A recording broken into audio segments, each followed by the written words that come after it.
tonight is here to discuss the inaugural Obama Foundation Democracy Forum and how he's training the next generation of young leaders in the U.S. and around the world. Please welcome the 44th President of the United States, Barack Obama.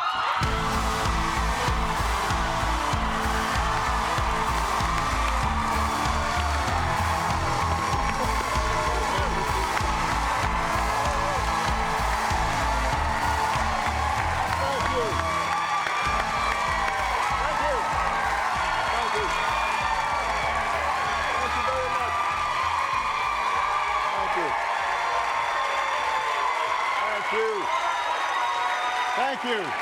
Thank you very much. Yeah, that's right.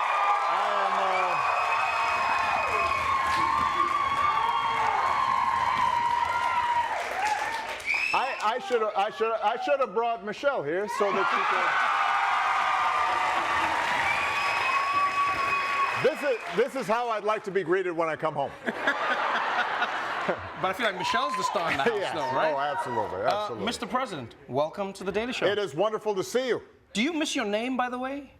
Because everyone calls you Mr. President, but like I feel like I would, like if people call me like Mr. Daily, I would miss just being called Trevor. Do you miss your name sometimes? You know, my best friends call me Barack. Okay, okay. You So should call Barack. me Mr. President. I knew it. But You know, I was... Welcome to the show. Let's start with, the most pressing news. The midterms just happened. You know, America voted. The House is flipping. Democrats have held on to the Senate. Many credit you for coming out and pushing out, people to vote. I would love to know two parts to that. Number one, do you feel pressure whenever you're asked to come out? It's like in the movies when, they need that home run and the bases are loaded and the team's losing and they go, Barack, we need you to hit this out the park. We might lose everything. Do you feel the pressure? Does it get to you? And second of all, what does it say about the state of the Democratic Party that they always need you to come out and do that before an election? Look, I think that the reason we did better than expected can be attributed to not me or anything I did, but it has to do with we recruited some excellent candidates. You look like Westmore in Maryland, Josh Shapiro in Pennsylvania. You look at our Senate candidates, John Fetterman and Mark Kelly. They are committed, passionate, down to earth. They connect with people, and so I come in mainly to shine a spotlight on them. Okay. So that's point number one. And the second thing that happened in this midterm, and we've seen it now for 3 elections, so I'm starting to feel pretty hopeful that this is a habit. Young people are voting. And you've got it has been many times remarked how I got thumped during midterms during my presidency. Mm-hmm. And part of it was that voting rates were really low. People, in some sense, I think a lot of Democrats felt, all right, Obama's there, we'll be okay. And, if it turns out that McConnell and Boehner and others suddenly have power, then that greatly restricts what a president can do. And I think that lesson was learned. Trump comes in, and suddenly 2018, 2020, and now this one, you've seen young people come in, and they're typically voting at a rate of 70 to 30, 60 to 40 Democrat to Republican. Right. And that makes a huge difference. And so their enthusiasm, I think, is what really drove this election. I agree with that in terms of the people who actually voted. But young people don't seem to be turning out as much, So the ones who did voted overwhelmingly Democrat. Yes. But then the number of young voters seems to be dwindling from election to election. And many young voters are saying they feel disillusioned. They feel like America hasn't made a way for them. They don't see a future for themselves. Well, look, what is always true is young people are going to vote at slightly lower rates than old people like me because they've got better things to do. Michelle and I are sitting at home, eating dinner. We've kind of run out of things to say. Well, let's go vote.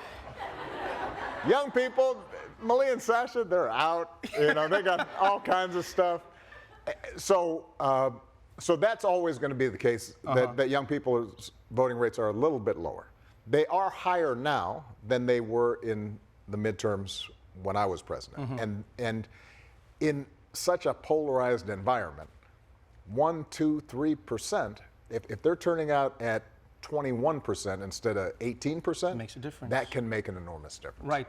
When you look at that tiny difference, you still see the places where, I mean, people got into power despite the fact that they deny elections. I think Republicans got 170 election deniers into Congress. People who don't believe in the way America's running its elections. People who don't believe Joe Biden should be president, or they'll be vague about their answers. Yeah. What do you think it says about American democracy that so many people are getting elected to these positions when they seem to dismiss the election itself? Well, the interesting thing is, you notice election deniers don't deny their own election.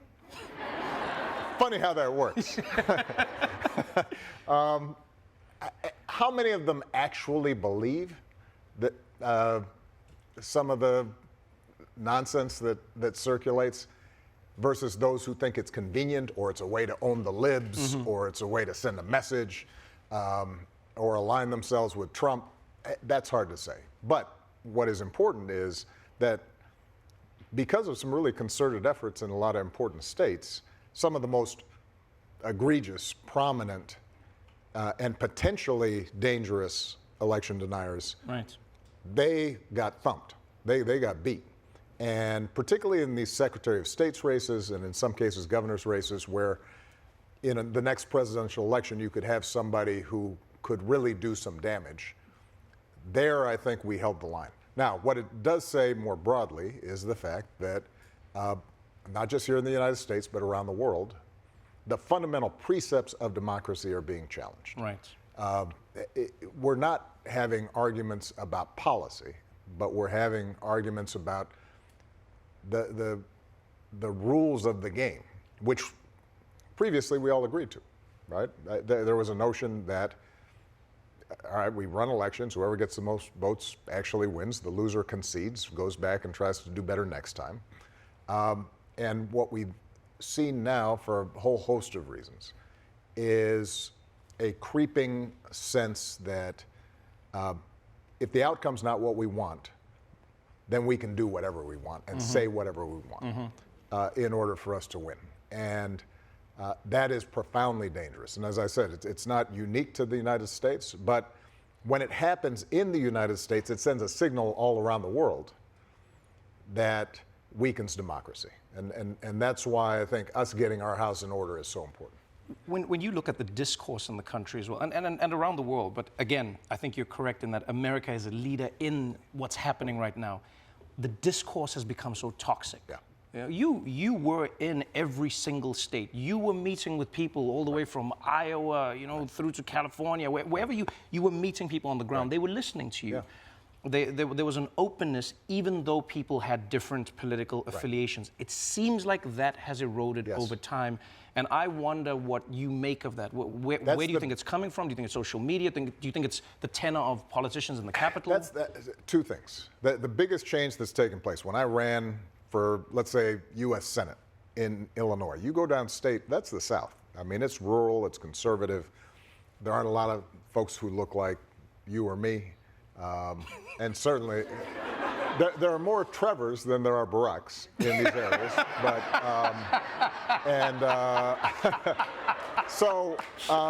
and I'm driving around. I've got a map for young people here. It's this paper thing. You can't figure out how to fold it back, but it's how you find your way on roads. But I'd go into a town and it'd be 70% Republican, a lot of evangelicals, et cetera. But I could go to a diner or a VFW hall or a county fair. I could go to the local newspaper, and the owner there is conservative, and he's got a bow tie and buzz cut. And he's kind of skeptical about my ideas, but there wasn't the filter that had been created by Fox News or the media infrastructure, the sort of right-wing conspiracy theory folks. And so they came at me with an open mind, and I could listen to them, and they could listen to me. And at the end of the day, they might say, well, he's a little liberal for our taste, but we have something in common. He talked about, his mom getting sick. I remember my mom getting sick. It seems like he loves his kids. I love my kids. There was some sense of connection. And I think the filter now has become so thick. It started, I think, with Fox News and some of the other traditional media. And now with social media, that's gotten turbocharged. If you go into those same communities now, they have so many preconceptions about what somebody like me believes, cares about, et cetera, that it's very hard to penetrate. So I think the answer is both thinking about information flow and media and how can we break through that information bubble that people are in. That requires, by the way, progressives to get out of their media bubble, because we've got some preconceptions that I think create barriers as well. And then working a lot more locally, because you notice that when you're on the ground doing stuff, it's harder to stereotype people. And the nationalization of our politics, I think, has been damaging. The more we can focus on grassroots efforts, real world rather than just virtual meetings, conversations, that's what over time I think can help strengthen democracy. And that's part of what our emphasis has been at the foundation, is with young leaders who are working on the ground, coming up with new ideas to create those connections. Well, I definitely want to speak to you about that. I want to speak to you about democracy worldwide. I want to speak to you about disinformation and what we can do to immunize ourselves from it. But we got to take a quick break. We'll be right back after this with more from President Barack Obama. There we go. Welcome back to The Daily Show. We are still here with President Barack Obama chatting democracy, disinformation, and who is better looking between us. I won. Let's start with... The real question is how will he look when he's 60? 61.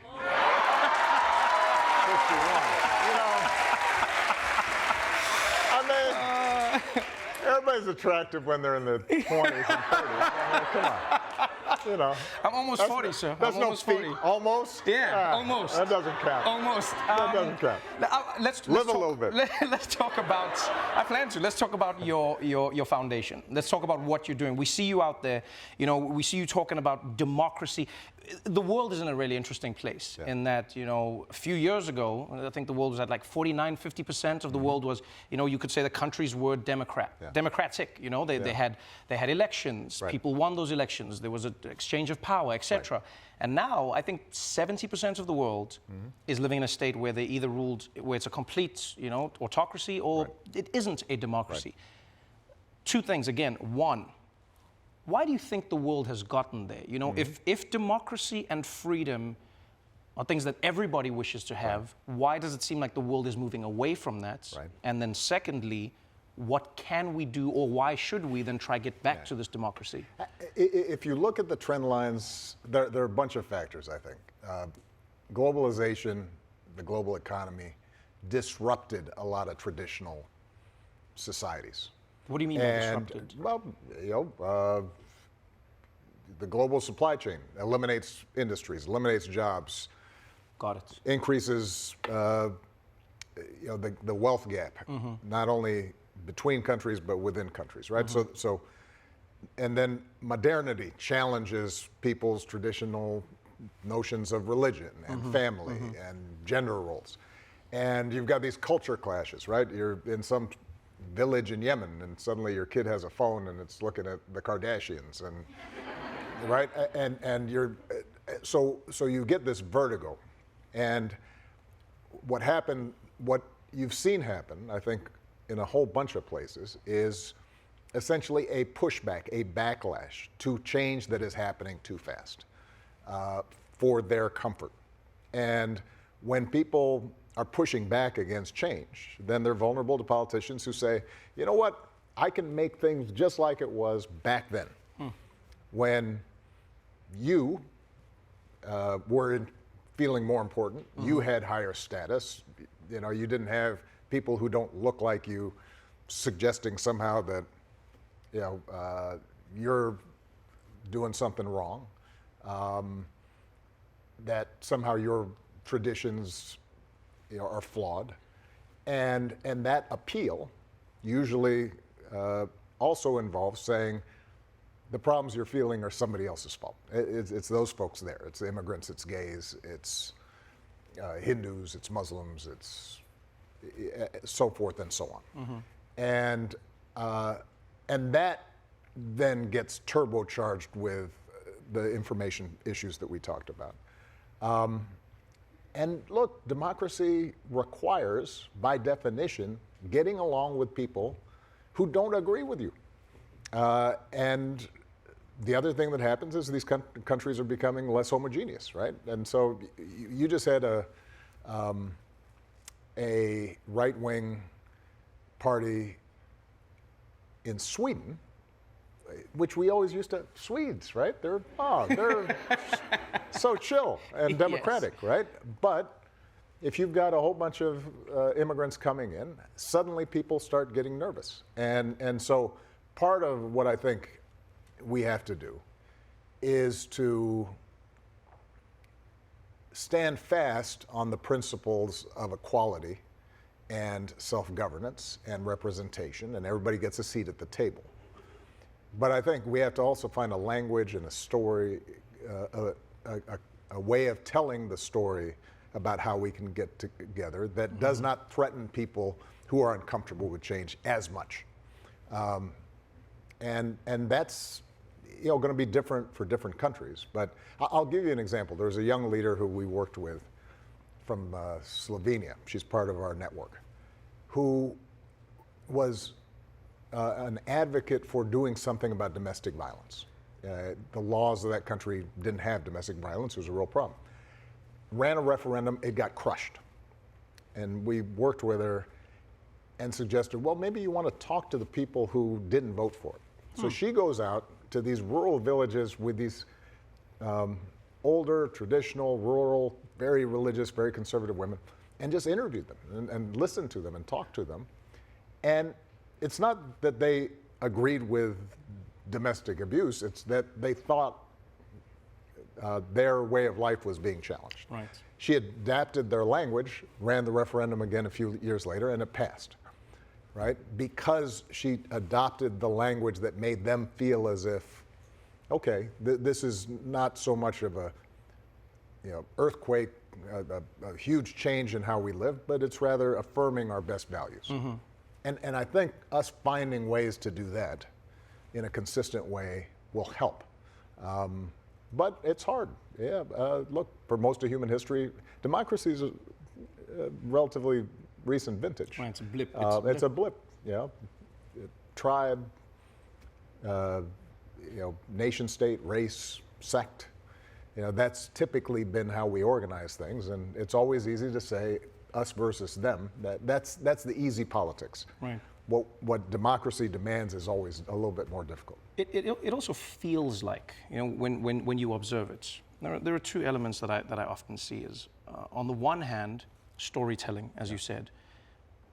It's often easier to tell a story of blame. Yes. Why are things going wrong? It's because of that person. Yeah. It's simple, there's the person, yes. we've solved it. Why are things going wrong? Well, there's a confluence of factors, and you have this, and you have the economy, you got to understand the supply chain. That's not an answer for many people. Yes. And when you sell freedom, they go, I can't eat freedom, yes. I can't buy a house with freedom, I can't, And then the second part is what you're talking about, the us versus the them, the who is and who isn't. Yeah.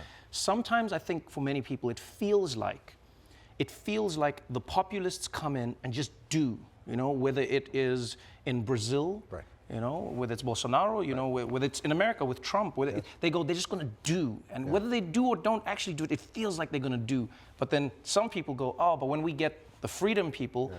they want to talk yeah. and they want to discuss, and it seems incremental and it seems like things won't change. Is there a way to combat that? Because it is a feeling a lot of the time. Well, yeah, look. If you want to be a progressive, pluralist, tolerant Democrat, and I don't mean small d Democrat, I don't mean Democratic Party, you can't be a wuss. I mean, you've got to have a story with some swag. You got to be able to sell the future and deliver, and also call out the fact that what those folks say they're going to do, they almost never do. Right? Because the truth of the matter is that when you look at, we have experiments, those countries that have the ability to harness everyone, and everybody participates, and there's consent, and people feel like, all right, this is working for us, versus places that are failed states. You know, the track record of democracy is pretty good, but you know, we have to be forceful in making our argument.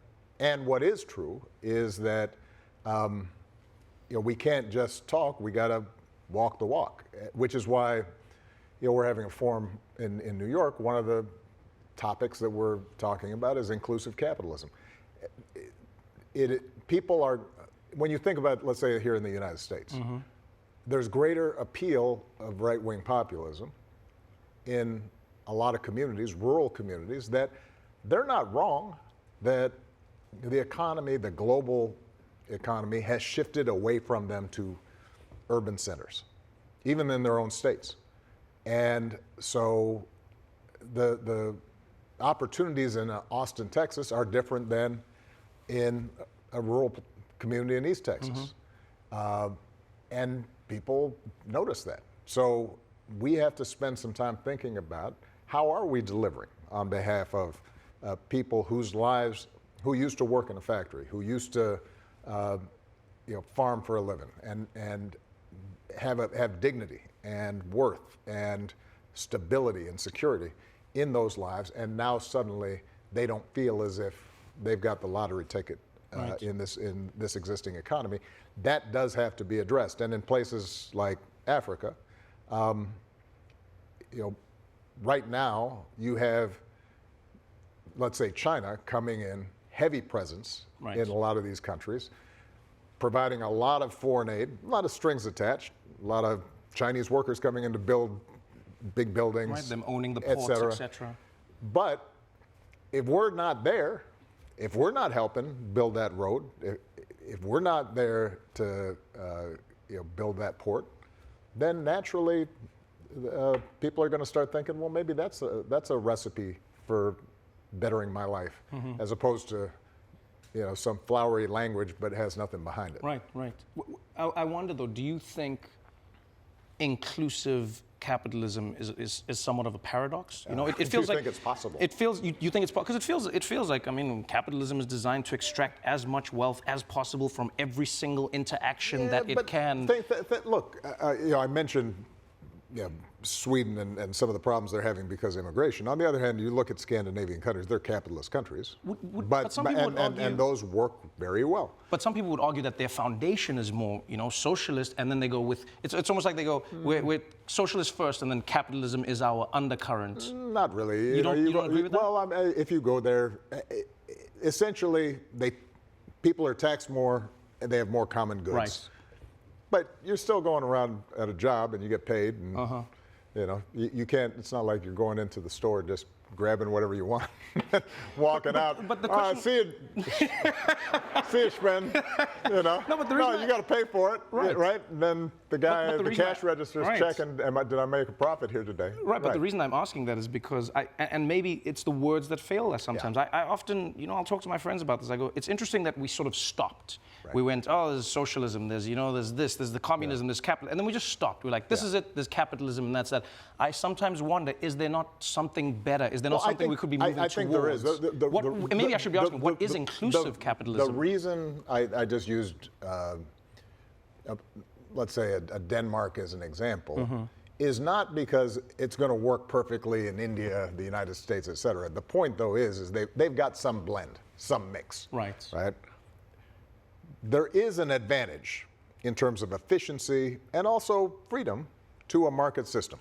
Okay. Right? You have a control system. You know, some guy in an office is deciding how many potatoes we're going to grow this year. That usually doesn't work. Right. The flip side of it is that what we've also learned is that if some guy in a boardroom is deciding I'm going to ravage the environment to do whatever I want. That doesn't work either. Right. So we're going to have a blend of some sort. We want some collective decision making about the social good, and we want something that's efficient and dynamic and allows us to exercise our innovation and freedom. And we don't need to worry so much about the labels as we do about being practical and thinking about what's working and what isn't. Right. And this is going back to the information issues. This is part of why, to me, one of the biggest challenges of democracy is not just the mechanics of elections or the independent judiciary. Those things are all important, but this is why this information and media issue is so important, because what we've seen here in the United States and elsewhere is a abandonment of a commitment to facts and reason and logic and stuff that is useful. And some would say necessary. Necessary. And if we can't have a debate based on facts, then we can't get to better solutions, right? We start talking in slogans and nonsense, and there's no reality check. We just make stuff up. I didn't lose an election. There's something broken over there. And it doesn't, and it's impervious to facts. So part of what I think, why I've been spending a lot of time thinking about this disinformation issue is how do we, in how we teach our kids in, either industry standards or regulation of these social media platforms, how do we get back to the point where you can have opinions, we all do, but facts matter, and proof matters, and our capacity to debate and say, you know what, if we do things this way, it might work better, and then you may disagree, but at least we agree to a set of rules whereby we can arrive at a better solution. Do you think it's possible to get to that place when almost half, let's just talk about the United States, where almost half the country says, well, what are those rules and why are you even deciding them and why are we having this conversation? You are not even a fact. How do you, I honestly mean, how do you get to that place with people where you can agree on a rule? The interesting thing is, even in those places that are just inundated with what I consider to be nonsense and lies and distortions, when people operate in their own lives, they're still operating on facts, right? On their jobs, when they're coaching their kids' little league or their soccer game or football game, they don't let the ref just kind of say, you know what, this time we're just going to get 5 points for the touchdown. It's like, wait. Folks on the sideline say, nope, it's 6 points for the touchdown, and then you get the extra point. And so we abide by all kinds of facts in our own lives. It's just this national story that is being told where we allow lies to be told and we accept them, mainly because it turns out that when we tell a story about the other side, it makes us feel better. It's like, Trevor, he's a jackass. You should see. I don't know why it has to be me who's the example. You happen to be sitting here. I mean, And so we enjoy the performative aspects of making stuff up. And part of that is because we don't think there are consequences to it. Now, what we learned from the election of my successor, from the pandemic, from the insurrection, is actually the stories we tell do matter. And having some baseline of sticking to the truth when you're telling stories about our country, about policy, but also about the other side, that matters. And I like to think that part of what happened in this election is people said, okay, you know what, some of this stuff's getting a little too crazy. It turns out that there is a majority of country that does prefer normal, not crazy. And that's a basis for hope.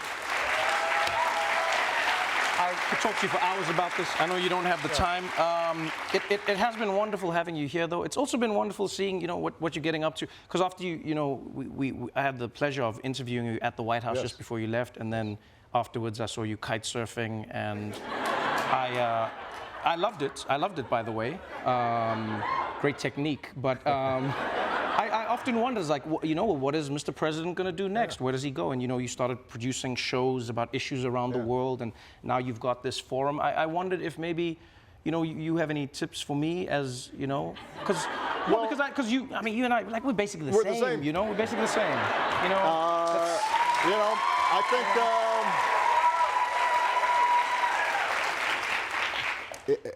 I think you're going to have to really focus on relearning things, like driving, pressing your own elevator buttons. I think you have different ideas of what my job is and what your job is. When was the last time you were at the dry cleaners? I was actually on 53rd Street. That's I go. I take it myself. Yeah, we're very. You don't you're very That's like I said. You're Mr. President forever. You have Secret Service forever. That's correct, well, right? I do, and it. I barely get to keep my hoodies after this. I still am in a bubble. I thought I could escape it. Yeah. Quick story, since we're in New York. I used to say, oh, you know what? Once I get out of here, I'm gonna just be able to walk through Central Park, and it's gonna, and I'll just put on a baseball cap, and it's gonna be fine. And Michelle's all like, yeah, okay. Good luck with that. And the first time I tried it, I got half a block. And then suddenly there was this swarm, and there's phones and traffic stopping, and it didn't work. So, I guess what I would say, though, is that you will be missed here, but. Thank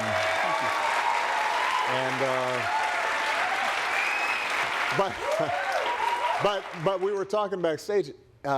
You're already following. One piece of advice that I would have is leave when your poll numbers are high. That's how they'll remember you. So. I'm actually I'm excited. I'm gonna go on the road. Yes. I've said this to you before. Yeah. Whether it's the White House Correspondents' Dinner, in Georgia when you're doing the speech, you're a very funny guy. So you want me to open for you? I've got some shows in Chicago. It doesn't, you know what? Not even open. I wouldn't dare. We could you can't open for me. You're still Mr. President. Just banter. We just do it's a co-headlining tour. You know what I mean? Man. We call it half and half. Yeah. You know what I mean? I like that. We can do it. We can do it. We'll talk. We'll get our people in contact. President Barack Obama, everybody. We're going to take a quick break. We'll be right back after this. Thank you so much.